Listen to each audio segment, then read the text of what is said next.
आज बड़े हर्ष की बात है कि इस अभी पवित्र मंच पर आसीन है आचार्य ब्रह्मदत्त शास्त्री जी, राजीव लोचन मंदिर से हैं और बड़े धैर्यता से कथा श्रवण कर रहे हैं। पहले भी आए थे और इनके साथ सुंदरानी फिल्म के श्री मोहन सुंदरानी जी भी आए हैं और ये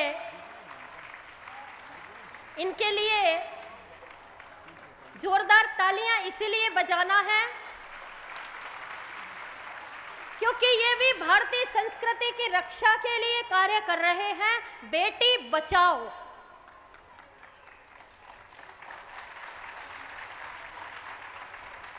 और बेटी बचाओ अभियान तो हमारे जो शोक भाई हैं, जो प्रकल्प चला रहे हैं वेद रत्न सेवा, ऐसे लोगों को तो सम्मानित करने का मन ही बना चुकी है। इनके जो संस्था है बहुत सुंदर कार्य कर रहे हैं और ये ग्राम स्वराज्य सेवा संस्थान, इसके माध्यम से भी बेटी बचाओ अभियान आरंभ हुआ है।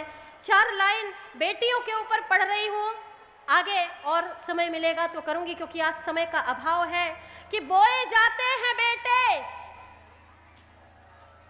बोए जाते हैं बेटे, उग आती हैं बेटियां, हम आकांक्षा करते हैं बेटा हो। बोए जाते हैं बेटे, उग आती हैं बेटियां, खाद पानी बेटों में पर लहलहाती हैं बेटियां। जितने व्रत उपवास सारे बेटों के लिए होते हैं, बेटी के लिए कुछ नहीं होता। एवरेस्ट तक धकेले जाते हैं बेटे, जा बेटा एवरेस्ट पे चढ़ना, इतना लायक बन जा। एवरेस्ट तक धकेले जाते हैं बेटे, पर चढ़ जाती हैं बेटियां। कई तरह से गिरते हैं बेटे, पर संभाल लेती हैं बेटियां। पढ़ाई करते हैं बेटे, पर सफलता पाती हैं बेटियां।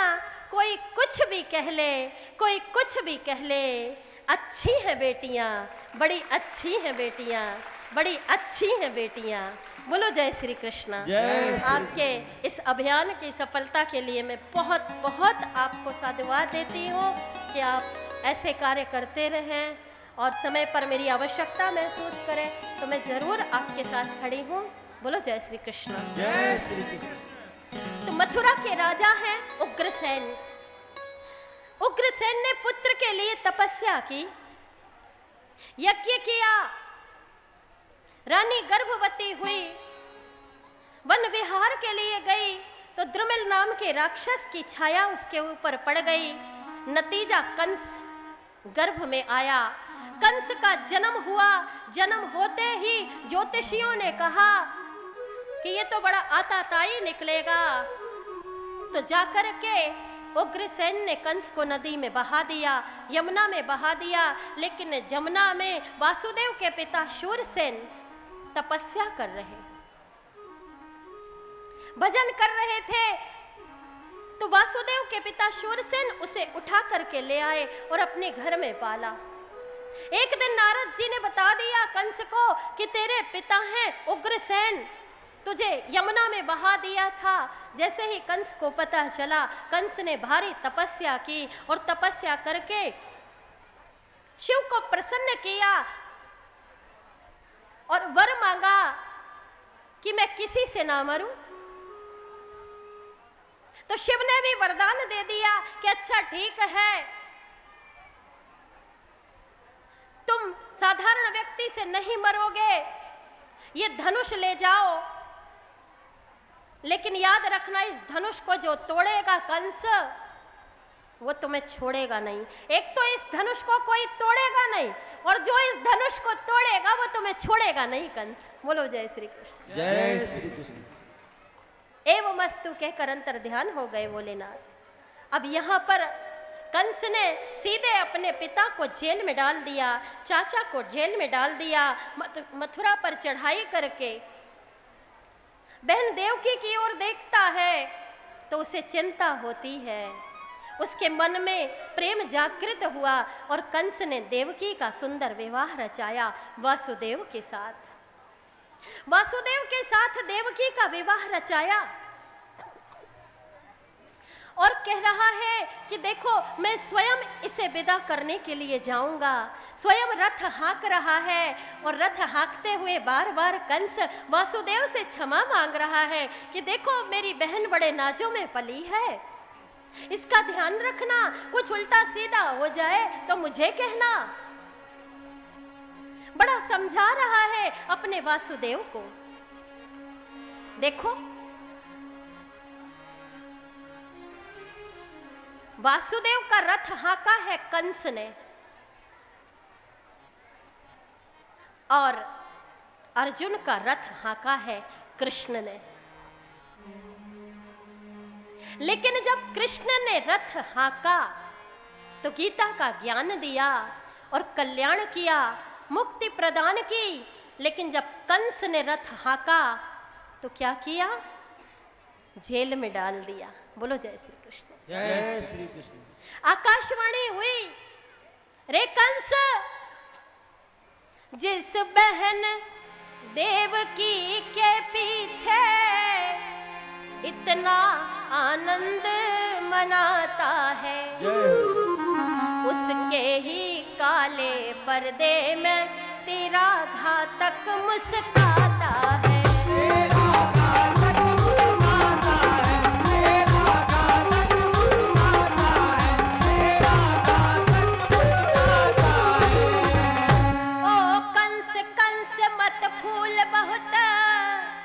यह फूल फूल कुम्हलाएगा, विश्वास रहे बस यही फूल तुझको धूल में मिलाएगा।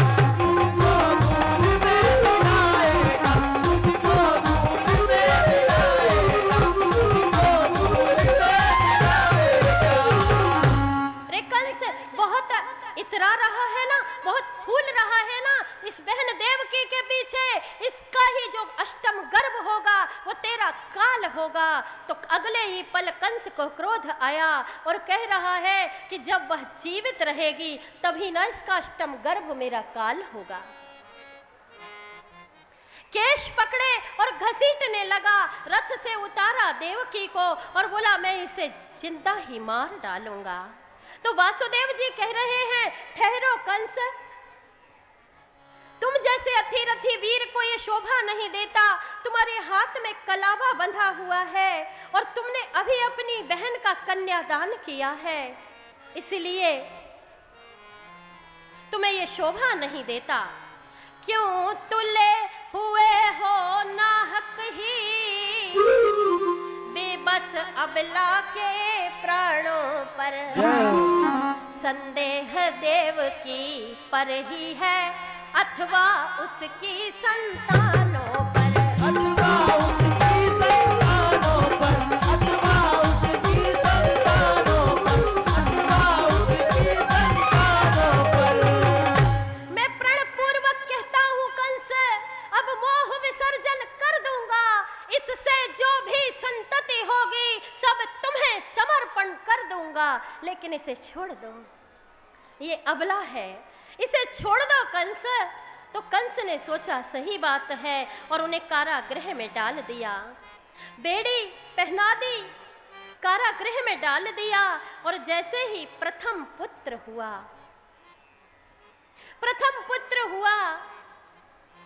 तो कंस के सामने लाया गया। बोले ये लो पहला आया है। तो कंस सोच रहा है भाई आकाशवाणी में तो अष्टम गर्भ है, पहले को मारकर, ये पहला भांजा मेरा हुआ है, इसे मारकर मैं क्यों पाप का भागी हूं। कंस ने छोड़ दिया। ऊपर देवता नारद जी से कह रहे वाह नारद बाबा, भगवान से कहो अपनी लीला कैंसिल कर दें। जैसे ही कंस ने देवकी के पहले पुत्र को छोड़ दिया दया में आकर के, तो देवता चिढ़ करके नारद जी से कह रही है नारद जी बोल दो, नारायण से अपनी लीला कैंसिल कर दें। बोले क्यों कैंसिल कर दें? बोले दुष्ट के मन में दया आ गई। लीला ही तो इसीलिए ले रहे थे, अवतार तो इसीलिए लेते हैं कि दुष्टों को दया आ जाए। दुष्ट के मन में दया आ गई। नारद जी कह रहे हैं ऐसा हो नहीं सकता, फौरन आए, उठाई वीणा, नारायण नारायण करते हुए आकर के कह रहे हैं, कंस पहला क्यों छोड़ दिया? बोले अरे आकाशवाणी तो बोली है कि अष्टम गर्भ हमारा काल होगा। तो नारद जी कह रहे हैं, कंस तू ये देवताओं को नहीं जानता, पता नहीं इनकी गिनती कहां से शुरू हो रही है। इनकी गिनती के लिए 8वां ही पहला हो। तू नीचे से गिन रहा है पहला, वो ऊपर से गिन रहे। तू नीचे से पहला गिनेगा तो तेरा ऊपर 8वां होगा, लेकिन जब वो ऊपर से पहला गिनेंगे तो उनका 8वां पहला होगा।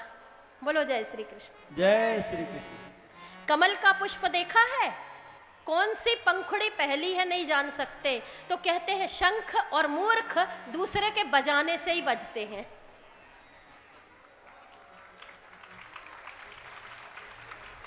आ गया बातों में, बुलाया, बोले लाओ लाओ उसे मारेंगे।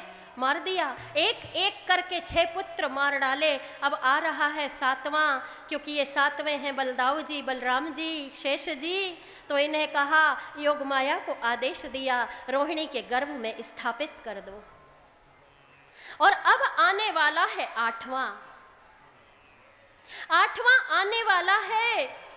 नारद जी सोच रहे हैं चल के जरा कंस को डरा दिया जाए, चल के जरा कंस को डरा दिया जाए। तो नारद जी आए, कंस बड़ा डरा हुआ है। कंस पूछ रहे हैं वो कैसा होगा? तो नारद जी कह रहे हैं वो काला काला होगा। अच्छा, मुरली वाला होगा। अच्छा, देखने में छोटा लेकिन पेट में 7 हाथ की दाढ़ी वाला होगा। अब तो जहां काला दिखे कंस को वहीं घबरा जाए। दाल में जीरा भी दिखे काला तो वो डर जाए। काले से इतना डरने लगा और कहते हैं काले का चिंतन करोगे तो काला जल्दी आएगा। बोलो जय श्री कृष्ण। काले का चिंतन कर रहा है कंस और बार बार डर रहा है। यहाँ सारे देवता देवकी के गर्भ की स्तुति कर रहे हैं। इसे हम गर्भ स्तुति कहते हैं, क्योंकि गर्भ रोता हुआ भगवान के पास गया। भगवान के पास जब गर्भ रोता हुआ गया और कह रहा है भगवान जिसको देखो वही, चाहे वो मनीषी हो, तत्वज्ञ हो, अमलात्मा, बिमलात्मा, मर्मज्ञ, सभी जाकर के यही कहते हैं गर्भवास समम दुखम भूतो न भविष्यति। हे प्रभु ऐसा काम करना, ऐसा आशीर्वाद देना कि दोबारा गर्भ का चक्कर ही छूट जाए, दोबारा गर्भ में आना ही ना पड़े। तो भगवान ने कहा अच्छा ठीक है। गर्भ कह रहा है मुझे बनाया क्यों? भगवान ने कहा अच्छा ठीक है भाई, हम तेरी भी स्तुति करवा देंगे। तो जब भगवान देवकी के गर्भ में आए तो देवताओं ने गर्भ स्तुति की, जिसे हम गर्भ स्तुति कहते हैं। आए हम सब प्रभु को प्रणाम करें। स्वागतम कृष्णा, स्वागतम कृष्णा, स्वागतम कृष्णा।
वृंदावन बिहारी लाल की जय। जय जय श्री राधे। देवता स्तुति कर रहे हैं, साथ ही कह रहे हैं सत्यव्रतम सत्यपरम त्रिसत्यम संत्यस्य योनिम निहितम च सत्य। हे भगवान, देखो आज अनाउंसमेंट हुआ था ना कि आज कथा का हृदय स्थल आया है, तो भागवत में शुरू में भी सत्य की वंदना की है, सत्यम परम धीमहि, और मध्य में भी सत्य की वंदना की है, और भागवत में अंत में भी सत्य की वंदना है। मानो देवता कह रहे हैं, सुनो भगवान, कह करके तो आए हो परित्राणाय साधुनाम विनाशाय च दुष्कृताम, कहीं मामा समझ के छोड़ ना देना। बोलो जय श्री कृष्ण। जय श्री कृष्ण। अरे आ तो रहे हो कंस का वध करने, कहीं दया ना आ जाए और मामा समझ के छोड़ न देना, इसीलिए सत्य सत्य कह करके भगवान को याद दिला रहे हैं। आज बड़ा आनंद का दिन है, भादों की अष्टमी है, तिथि बुधवार है, रोहिणी नक्षत्र है।